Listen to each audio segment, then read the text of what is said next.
Inside this São Paulo hospital, Brazilian President Luiz Inácio Lula da Silva was recovering after emergency surgery to drain a bleed on his brain linked to a fall in October. After complaining of a worsening headache during talks with congressional leaders, Lula was taken to a hospital, where an MRI scan detected an intracranial hemorrhage. According to doctors, Lula was quickly flown to São Paulo for the surgery.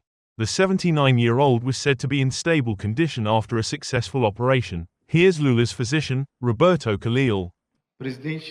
Here, in this unit, he underwent surgery to drain the hematoma and cleanse the brain.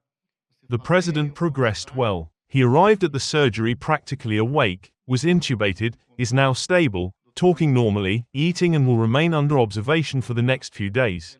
He said Lula would return to Brazil's capital early next week if everything goes well. Doctors ruled out any injury to the brain or neurological complications.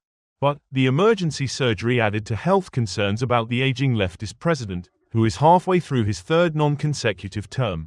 Weak results for his Workers' Party in this year's municipal elections underscored the lack of a clear leftist successor if he chooses not to run for re-election in 2026. Lula has curtailed travel in recent months while doctors monitored his recovery from trauma to the back of his head when he fell at his home in late October, requiring stitches. Following the president's fall, doctors advised Lula to stop traveling by plane, so he cancelled trips to Russia and Azerbaijan for conferences in October and November.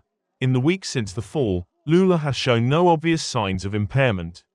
Last month, he hosted the G20 summit in Rio de Janeiro, welcoming world leaders, including President Biden, and holding bilateral talks with allies. Lula is expected to recover in the hospital in the coming days and return to Brasilia as soon as next week.